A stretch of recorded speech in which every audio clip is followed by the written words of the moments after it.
Why is understanding personality types very relevant to your real estate business? Is because when it comes to the 4 key areas of understanding personality types, the first one really is the relevance of a personality type to sales and prospecting. And we know that almost everything in real estate, when it comes to outside the actual transaction, is around the ability to generate business and convert that business from the top of a funnel all the way down.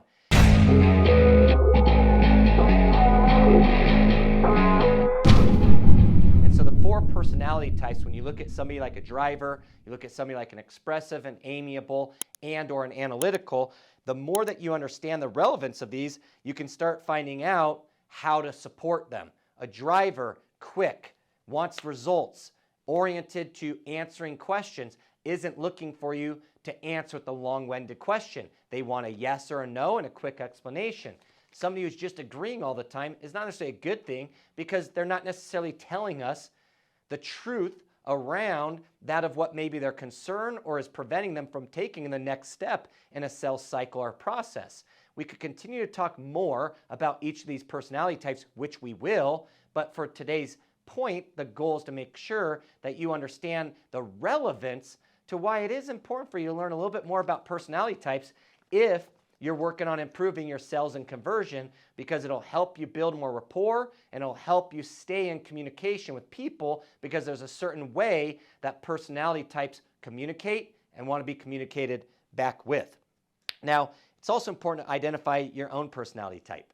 As you start learning more about your own personality type, you can better understand your strengths and your weaknesses. For some of us, we might identify we need to ask more questions. We need to listen more. We might identify that we actually need to show people things more versus telling them things.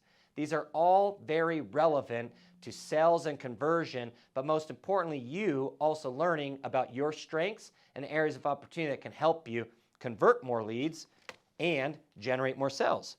So as we define each personality type and the strengths and weaknesses in them, I'll actually get back to some topics at hand, which is when you look at somebody who's analytical, they're more directed and task-oriented. So what does that mean? It means they speak carefully. It means that they talk focuses on tasks and facts. Okay? They don't have a lot of bodily gestures like an expressive. So again, what do you do with an analytical, and what are some of the strengths in bringing those facts to them and maybe showing things in a way that's not as gesture or movement based?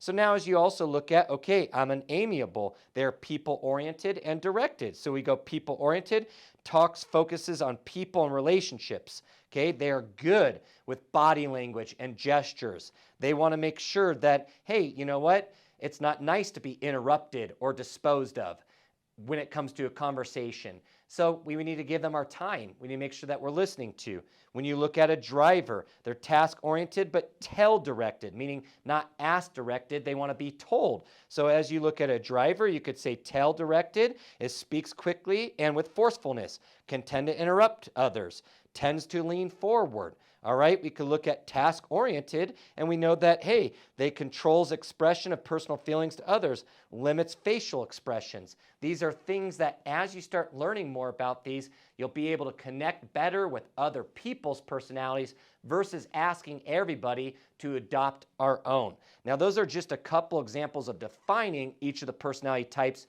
some of their strengths, some of their weaknesses. You can dive a lot deeper into that one within the ecosystem of Tom Ferry if you're in coaching, and or other options to learn more about personality types and the core 4 that we just shared.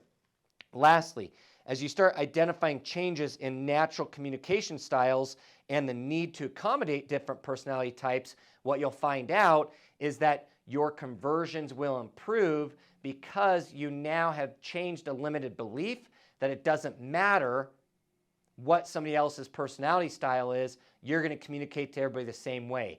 This is now moving into a level of mastery in sales and conversion because you're identifying and caring more about picking up on the type or style of communication somebody else is giving and mirroring them, which again is a sales technique that many people have learned when you're presenting or when you're connecting with somebody. So it's easier done face to face, but when you start identifying these things over the phone, you'll have a better understanding of how to connect and provide people information, communication in the style or personality they would prefer, and that you can mold a little bit more to them. So then that way you build more rapport and you're increasing conversions of people taking the next steps, whether or not they know exactly the type of personality you are. You're adopting more of theirs and helping or working towards making sure you're delivering your message and information in a way that's received well for them.